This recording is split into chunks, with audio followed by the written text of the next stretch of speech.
Assalamualaikum warahmatullahi wabarakatuh. Perkenalkan, nama saya Nurul Madinah, NIM 248201094 dari kelas 3C Farmasi. Saya ingin mempresentasikan mata kuliah Kimia Farmasi Kualitatif yang diampu oleh Pak Hari Adi Saputra, SSI, MSI. Saya akan menjelaskan materi tentang sulfonamida, antihistamin, dan barbiturat.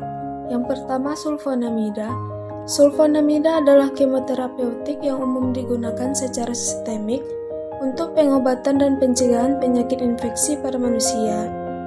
Sulfonamida merupakan kelompok obat penting pada penanganan infeksi saluran kemih.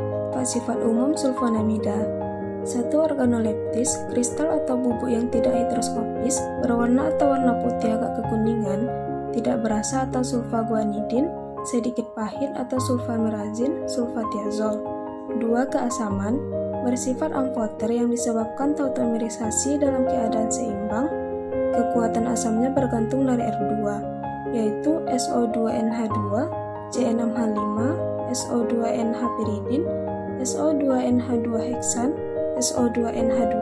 3. Kelarutan, sedikit atau tidak larut sama sekali dalam air, tidak larut dalam eter, benzen, larut baik dalam aseton atau alkohol, tidak larut dalam pelarut yang tak bercampur dengan air, mudah larut dalam alkali hidroksida.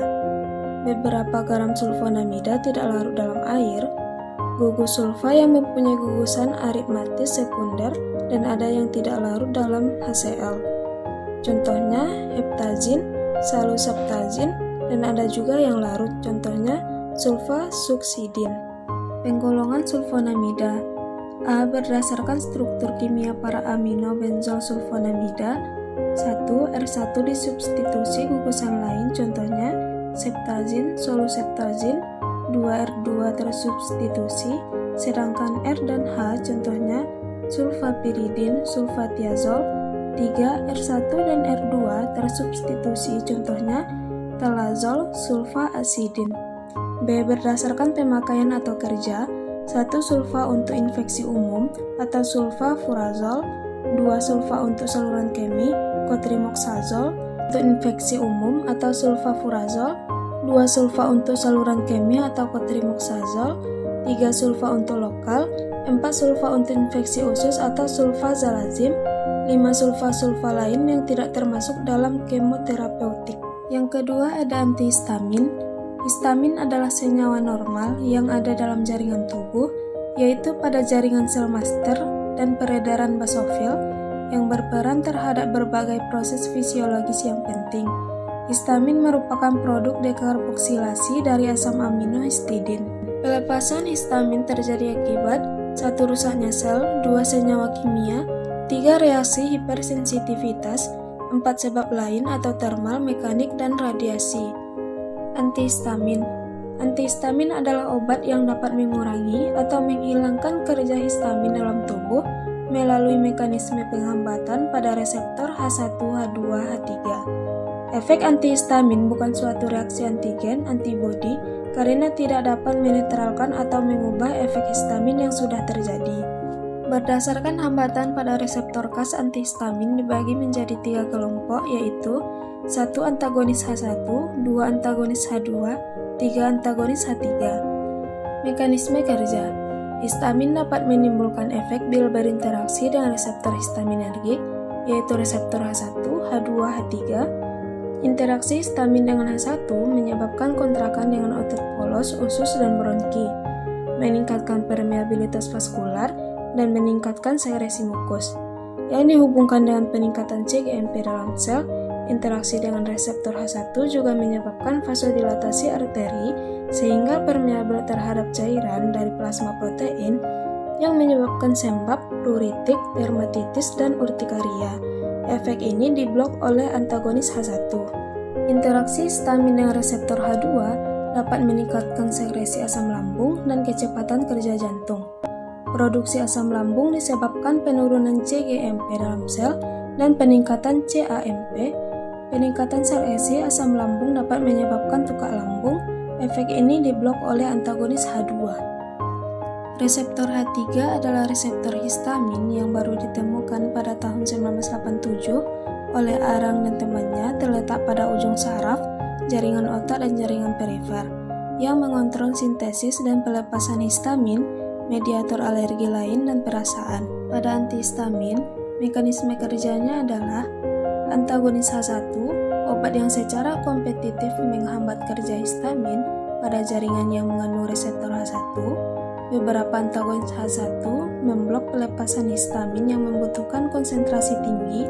Antagonis H1 memblok produksi antibodi. Yang ketiga yaitu barbiturat.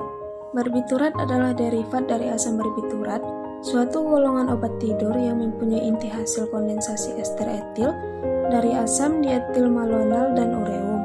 Barbiturat bersifat lipofil, sukar larut dalam air tetapi mudah larut dalam pelarut-pelarut nonpolar seperti minyak dan kloroform. Karena sifat lipofiliknya, barbiturat mudah menembus sistem saraf pusat dan daya hipnotiknya juga diperkuat. Dengan meningkatnya sifat lipofilik ini, maka efeknya dan lama kerjanya dipercepat. Barbiturat biasanya hancur atau serbu hancur pada fenobarbital biasanya berwarna putih tidak berbau.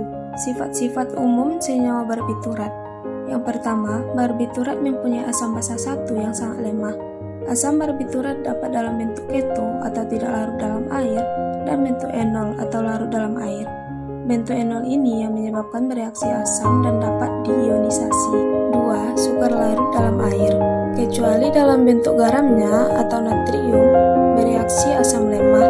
3. Garam natriumnya dalam bentuk larutan mudah terhidrolisis menjadi barbital yang mengendap. 4. Asam barbiturat sukar larut dalam air, mudah larut dalam eter, kloroform, dan etil asetat.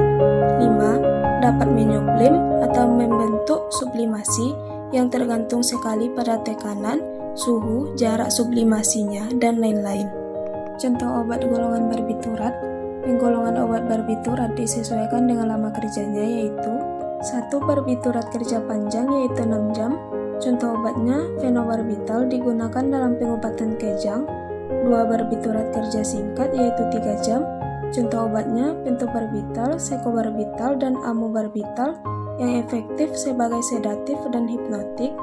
3. Barbiturat kerja sangat singkat yaitu 2-4 jam.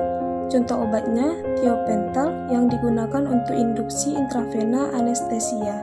Kegunaan barbital. Pertama, sebagai obat tidur dalam dosis yang banyak.